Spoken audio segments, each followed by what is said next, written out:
I swear on my blade.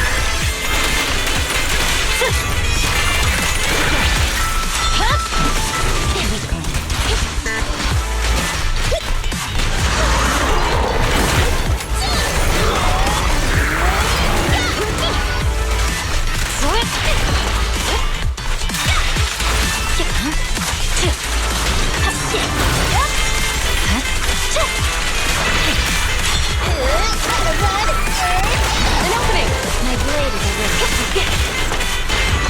Great to fight together again. No word of mercy.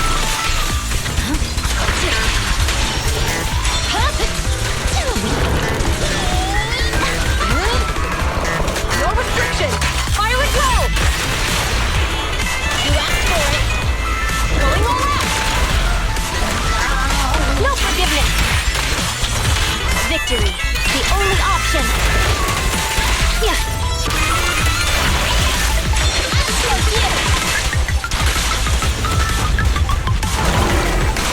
Taking the shot.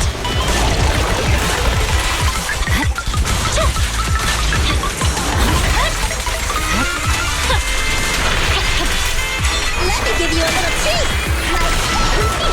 My blade is already. Joint operation. Press forward.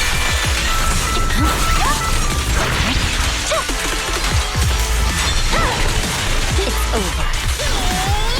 An opening! I swear on my blade.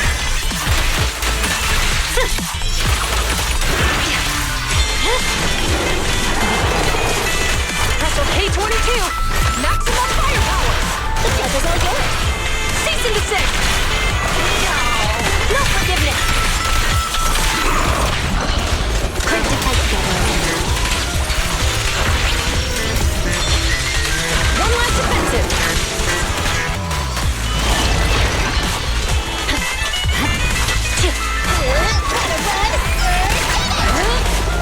Joint operation.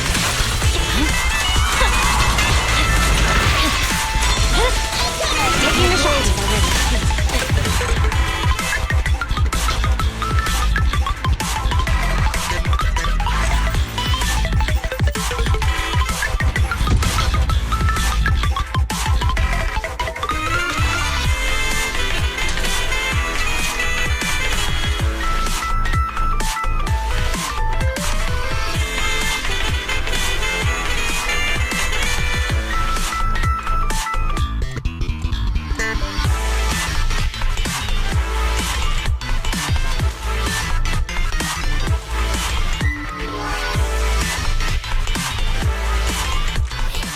Good morning everyone. Today's team that I want to showcase is somewhat of a decoded team that I've been cooking.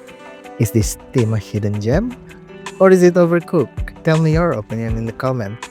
The origin of this team is I was trying to max score Butcher with the all reliable Miyabi Nicole Zhu Yuan team, but this has been left unsuccessful so far. I think the problem is that Zhu Yuan Decibel generation can't keep up with Xingyi's stun, making Zhu Yuan ult will only be at every other stun window, or late at the worst case scenario.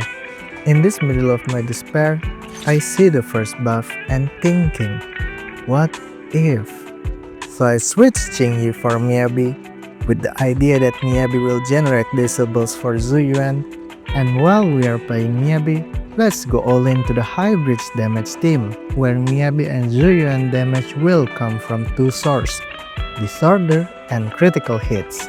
So I give Zhu Yuan BNB, and Nicole will help the Ether build up with Freedom Blues. This will especially be better if you have M1 Nicole. With the help of Resunabu, they will be the Ether Anomaly agent from Wish. At first, I was just trying this for fun, but 2 and 3 trials later, I think I'm onto something here. Now let's do some pros and cons. 1. Miyabi and Zhu Yuan is bestie.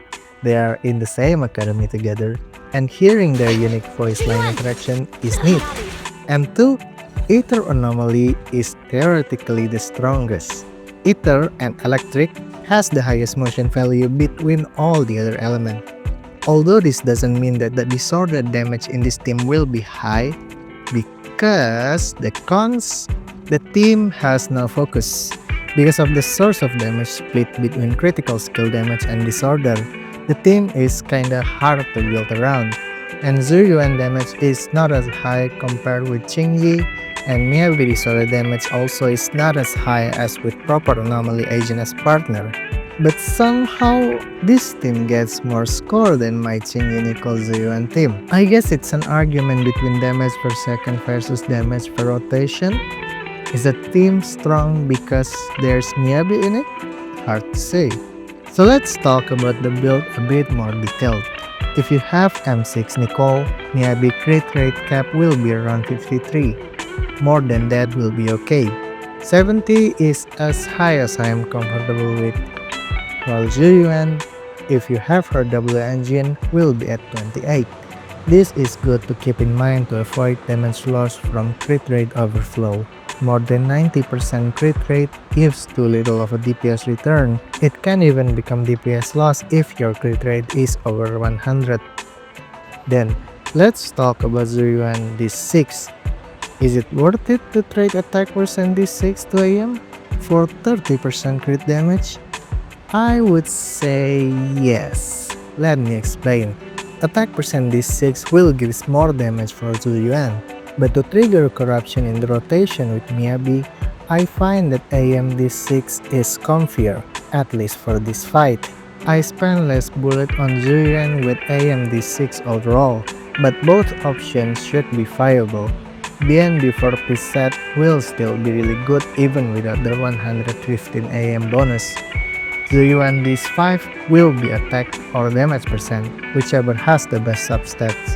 I don't recommend pen ratio because pen ratio and defense reduction from Nicole doesn't interact well. This 4 will be attack percent. Considering the huge crit damage buff from the stage, we can cover the attack percent loss from switching our D6 to AM. Miyabi will have a similar build with Zhu Yuan, but I don't really like AM D6 for Miyabi in a long fight. Miyabi build-up will become too fast, making Nicole and Zhu can't keep up with their Aether build-up. Nicole will be on 4-piece Freedom Blues to help Zhu trigger corruption and build as a pseudo-anomaly agent with as much AP and attack percent substats as possible. This is the best way for Nicole to contribute on the team's damage output. I find ERD6 to be really important. We really need Nicole EX to build Aether anomaly, especially in a long fight. Also, for her double engine option, I find that Kaboom works the best to increase the team damage. It even works even better than my R2 Whipping Cradle. But any option should be viable. Okay, let's break down the run. While you're here, consider like, comment, subscribe, and share the video. Butcher will appear slowly in the stage. He will not be able to get hit before he starts screaming. For now, we will basic attack with Nicole to charge her energy and apply debuffs. Then start with Miyabi EX and basic attack to build Frost. Butcher first attack is coming.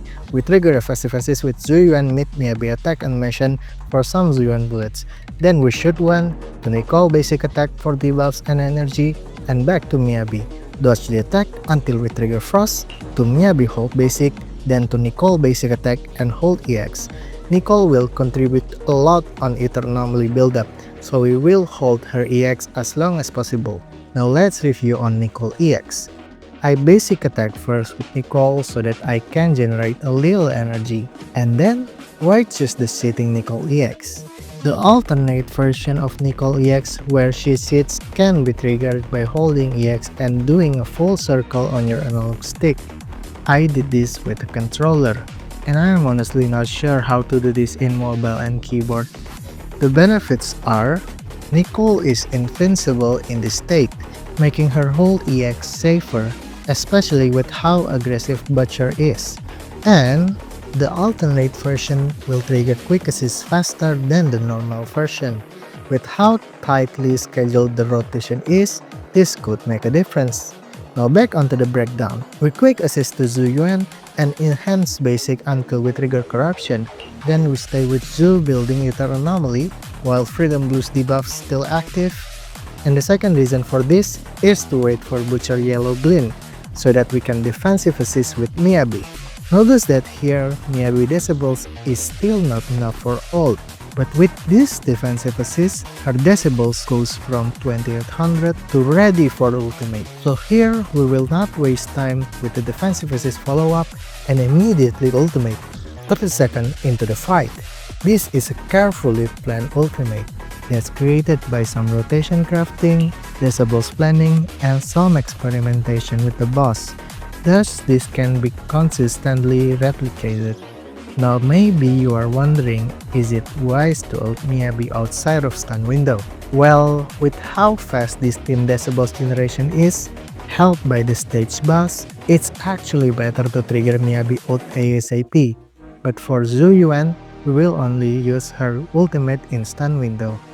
We trigger Frost, then hold basic Miyabi, and to Nicole basic, and then hold EX, and triggering Corruption. We shoot some bullets with Zhu Yuan EX, and swap cancel to Miyabi EX. Caution, you don't want to spend too much time between Corruption trigger and Miyabi Frost, because Corruption has a 10-second timer. The longer the duration, the lower the surge damage will be, and being late at triggering Disorder with Miyabi will whiff Miyabi of one Fallen Frost attack, overall DPS loss, and might ruin our rotation. Now here, we build Frost with Miyabi basic. I don't suggest spending the energy for the second EX here. If we frost the boss too fast, Nicole and Zhu Yuan might not be able to keep up. Conserving energy is the safer route. We trigger Frost, and the days from Disorder trigger the stun, and we go to Nicole ultimate, triggering the chain attack. We will make use all of our chain attack in the stun window, because some benefit that Nicole and Zhu Yuan have is that their chain attack animation is really fast. Zhu Yuan chain attack, back to Nicole chain attack, and notice here, Ether Anomaly is full, so Nicole chain attack will trigger the Corruption. Then we go to Resonabu. From my previous video, you might know that I don't like Bangbu chain attack, but here Resonabu is important in helping the team Ether Anomaly build up. Then to Miyabi chain attack, EX, then trigger Frost, to Nicole basics for debuffs and energy, and then to Zhu Yuan ultimate, Zhu EX, and back to Nicole tap EX just to apply energy field. Notice that Miyabi ult is ready here. Let's go there ASAP while we're still in the stun window. But Zhu quick resist triggered the Corruption first, then we Miyabi ult. We trigger Frost and Disorder. Sadly, it triggers outside the stun window, so the damage isn't buffed by the stun multiplier. I did a run where I can fit this Disorder inside the stun window and prolong the stun a bit more, but I find this rotation is a bit hard to replicate. But this is good enough. Here, we hold basic Miyabi, then to Nicole basics, and some Zhu Yuan bullet. Here, I notice I can't build Ether without Nicole, so I go back to her to basics for some more energy. This is a big attack from Butcher. I managed to dodge the first part, then I immediately hold EX Nicole, so she is safe building Anomaly while Butcher is molding. I'm glad I can showcase this in this run, to visualize the benefits of Nicole alternate EX. Then we quick assist to Zhu and trigger Corruption, back to Miyabi EX. Here, we still conserve our energy just in case. Frost is triggered, Miyabi hold basic, then to Nicole ult. Zhu Yuan enhance basic and EX until Corruption, and back to Miyabi. Here, considering Miyabi energy almost overflow, I figured it's a good time to double EX. Frost is triggered, to Miyabi hold basic, to Nicole basic and hold EX, and Zhu quick assist. Butcher is stunned, so we close our distance first and then Zhu ultimate. Next is the same as the previous stun window strategy. To Nicole chain attack, to Zhu chain attack, triggering Corruption, and to Resonabu building some more Ether Anomaly, and here is a good place for a Miyabi ultimate. We trigger Frost, to Miyabi hold basic, to Nicole basic, her EX isn't ready yet, so we go to Zhu first and back to Nicole for the EX. Luckily, we are fast enough to trigger the Disorder before the stun window ends. Zhu EX and swap cancel to Miyabi EX and the usual rotation. Build Frost Anomaly and trigger Frost. Miyabi hold basic to Nicole ultimate.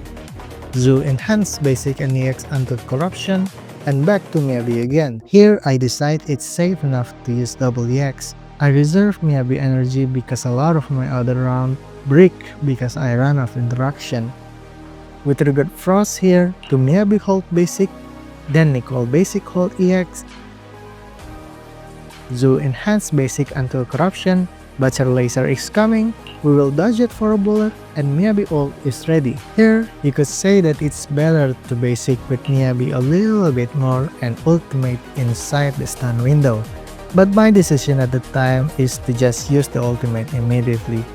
Either of them could work, I think. To Miyabi hold basic, to Nicole basics, Butcher is stun, to Zhu ultimate. This is not ideal, because Zhu ultimate is better spent with Nicole energy field deployed for freedom boost debuffs. But Nicole energy is kinda late here, same as before with chain attack Nicole to chain Zhu Yuan. At the time, I just noticed that Ether Anomaly is not enough to trigger corruption here, because Nicole didn't apply freedom boost debuffs. You could do this better by going from Nicole chain to Miyabi chain to Rezanabu chain, then to Zhu chain, triggering corruption. But it's no big deal. We can go back for a bit to Zhu to trigger corruption and swap cancel her EX and back to Miyabi double EX because we can waste time in the stun window. Frost is triggered to Miyabi hold basic to Nicole hold EX, but we don't have time to full charge her EX here. So mid charge, we switch to Zhu to enhance basic and trigger corruption. Sadly, we are not fast enough to trigger disorder inside the stun window, but that's okay. Back to Miyabi, 10 seconds remaining, one more health bar, and there's still a lot of Frost anomaly to build, and Miyabi energy is low. This is the bad scenario that I called breaking before, and making me plan the rotation to preserve Miyabi energy, but it gets harder to do deeper into the fight. But luckily, Nicole ult is ready, so we immediately Nicole ult, charging the team's energy, shoot some blood with Zhu, and hastily go back to Miyabi to trigger Frost. Miyabi hold basic to Nicole tap EX and some more bullet from Zhu, finish the boss. Just in time. Whew. So, my thoughts on the team? It's a funny team, but honestly, hard to manage properly. It took quite some time for me to learn the resource management, but it gives a new taste for Zhu Yuan playstyle. Surprisingly good. Well, that's all. Hope this video helped you, and see you next time.